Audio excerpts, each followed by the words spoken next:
ब्रह्मा जी का सिर कट गया था। काल भैरव को भगवान शंकर ने प्रकट कर दिया था और काल भैरव ने जाकर ब्रह्मा जी को अपने हाथ की उंगली का नख तोड़कर उनका शीश काट दिया था। काल भैरव, जब काल भैरव ने शीश काट दिया, शीश कट गया, भैरव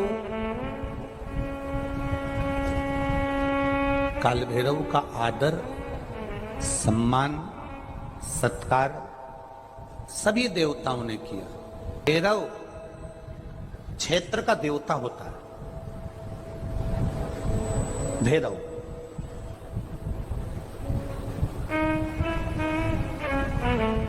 64 तरह के भैरव होते हैं। कितने तरह के? 64।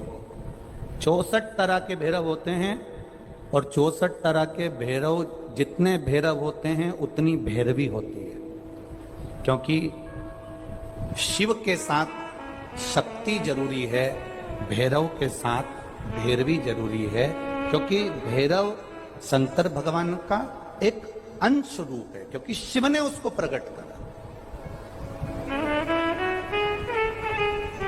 हाँ, दुनिया के लोग भले भैरव जी को बदनाम करने में लगे, ये तो शुरू से चला रहा। भैरव जी को कोई बीड़ी पिला देता है, कोई सिगरेट पिला देता है, कोई कह देता है कि भैरव बाबा को तो बीड़ी दे दो, भैरव बाबा को तो सिगरेट दे दो। ये ढोंग और प्रपंच मेरे शंकर की कथा में नहीं है।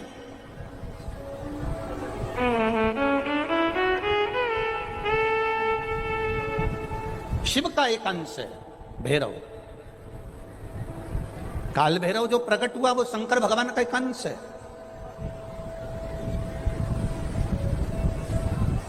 काल भैरव जो प्रकट हुए वो शिव का एक अंश रूप है।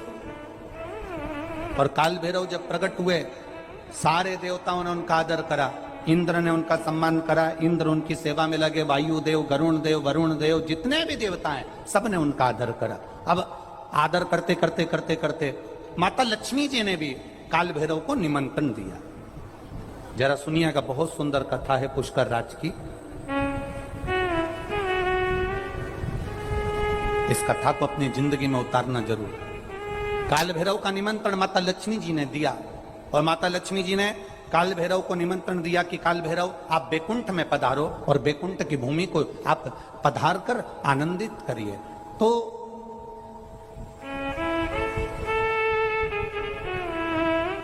काल भैरव का काम क्या है? काल भैरव का कार्य क्या है? ये यहाँ राजस्थान की भूमि पर तो वैसे भी भैरू जी के मंदिर बहुत है। बोलो सही है कि गलत है? और पूरी दुनिया में जितनी भी, पूरी भारत की भूमि पर दुनिया के लोग कहीं पर भी लें, कहीं पर भी रहें, पर भैरू पूजने के लिए हमारे राजस्थान में आते जरूर हैं। भले वो कभी भी आए, पर राजस्थान में आकर भैरू पूज कर जाते ही। भैरव का काम क्या है? शंकर भगवान ने क्या केवल एक ब्रह्मा जी का सिर काटने के लिए काल भैरव को प्रकट करा? केवल एक कार्य के लिए ब्रह्मा जी ने, भगवान शिव जी ने काल भैरव को प्रकट करा? केवल एक काम के लिए?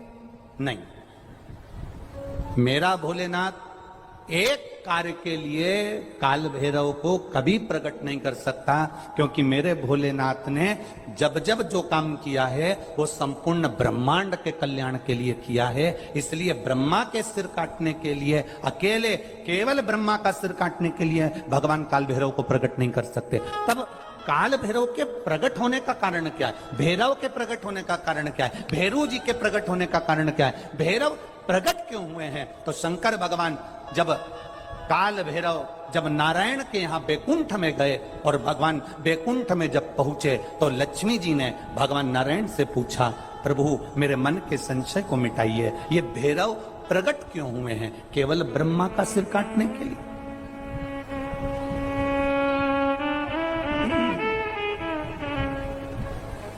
क्या ये ब्रह्मा जी का सिर काटने के लिए प्रकट हुए? आखिर भैरव प्रकट क्यों हुए? केवल एक ब्रह्मा का सिर काटने के लिए? भगवान विष्णु ने कहा नहीं, केवल ब्रह्मा का सिर काटने के लिए काल भैरव नहीं प्रगटे। लक्ष्मी सुनो, आज मैं तुम्हें सुनाता हूं काल भैरव भगवान शंकर ने क्यों प्रकट करा। उसका कारण केवल एक है।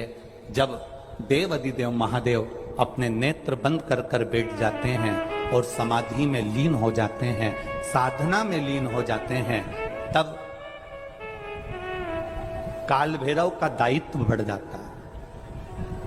भैरव का दायित्व बढ़ जाता है। और भैरव का क्या दायित्व बढ़ता है? तो सुनो लक्ष्मी, भैरव का दायित्व यह बढ़ जाता है कि जो शंकर के शिवालय में पहुंचता है, जो शंकर के शिवालय में पांव रखता है, जो शंकर के शिवालय में अंदर पहुंचकर शिवालय में अपना चरण रखते रखते रखते रखते देहली से जब अंदर जाता है और शिवालय में शंकर भगवान के शिवलिंग की आराधना करता है, जल चढ़ाता है, शमी पत्र चढ़ाता है, बेल पत्र चढ़ाता है, कमल पुष्प चढ़ाता है, भगवान की श्रृंगार कर कर चंदन अबीर गंध से जो पूजन करता है भगवान की जब वो अंदर प्रवेश करता है, तो भैरव का दायित्व ये हो जाता है कि उसके दुख को भैरव उसी समय पर भक्षण कर लेता है और उसको सुख देकर भेज देता है। यह भैरव का।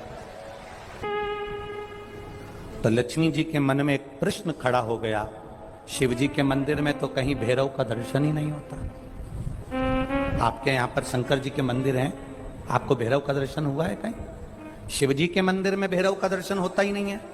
तो फिर शंकर भगवान के मंदिर में जब भैरव का दर्शन नहीं होता, शंकर भगवान के मंदिर में जब भैरव दिखता नहीं है, तो हमारे दुख का भक्षण, हमारे दुख को कैसे वो खा जाता है, हमारे दुख को कैसे वो समाप्त कर देता है। फिर वो भैरव हमें दिखता तो है ही नहीं। आखिर फिर वो भैरव गया कहां? वो भैरव किस जगह पर है? भगवान नारायण ने लक्ष्मी से कहा, सुनो लक्ष्मी, भगवान शंकर के दरवाजे के दो द्वारपाल हैं, मणिभद्र वीरभद्र। दरवाजे के, भगवान शंकर के दरवाजे के दो द्वारपाल हैं। और सुनो लक्ष्मी, वो दो द्वारपाल भगवान शंकर के दरवाजे के हैं। भैरव को शंकर भगवान ने अपनी ऊपर की चौखट का मध्य भाग काल भैरव को दिया है। जिस समय भक्त भगवान को एक लोटा जल चढ़ाने के लिए मंदिर में गर्भगृह में प्रवेश करता है, जिस समय एक लोटा जल चढ़ाने के लिए भक्त शंकर का ओघड़ी का भक्त जब मंदिर के अंदर शिवालय में प्रवेश करता है, तो वो चौखट की जो छाया होती है वो भक्त के सिर पर पड़ती है। जब वो जल लेकर अंदर प्रवेश करता है, उसके जीवन में जो दुख होता है वो काल भैरव ऊपर की ऊपर खींच लेता है और उसको भक्ष कर जाता है। ये भैरव का तत्व।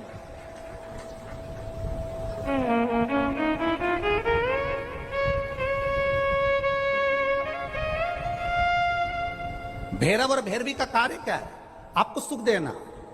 भैरव और भैरवी का कार्य क्या है? आपके भीतर यदि अहंकार आ गया, आपके भीतर यदि अभिमान आ गया, आपके भीतर यदि अभिमत्ता आ गई, आपके भीतर यदि कपट आ गया, आपके भीतर यदि बेईमानी आ गई, आपके भीतर यदि प्रपंच आ गया, आपके भीतर यदि काम वासना आसक्ति तृष्णा लोभ समाहित हो गया, तो भैरव और भैरवी इसको खींच लेते हैं। ये शरीर के अंदर एक तरंग के रूप में प्रवेश कर खींच लेते हैं भैरव और भैरवी।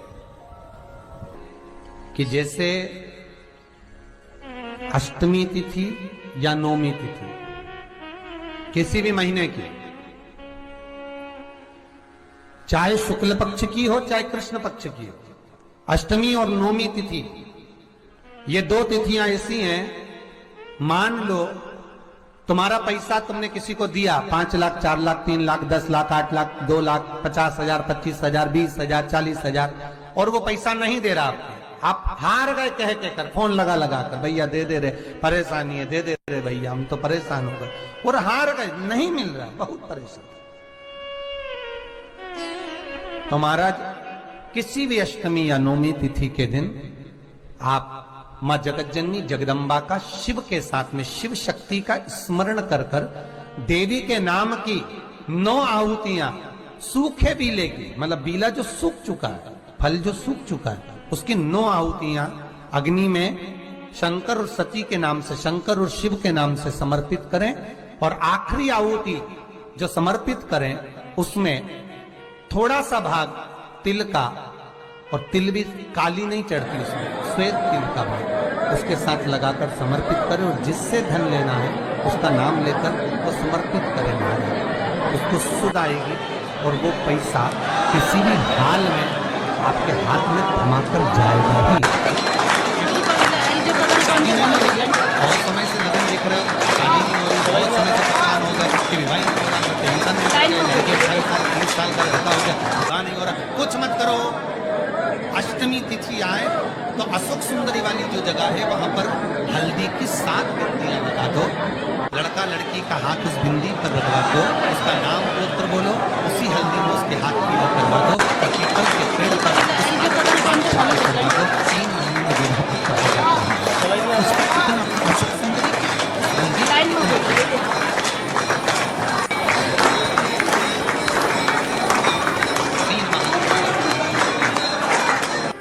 इतना इतना प्रमाण है महाराज, भगवान शिव की आराधना का कोई साधन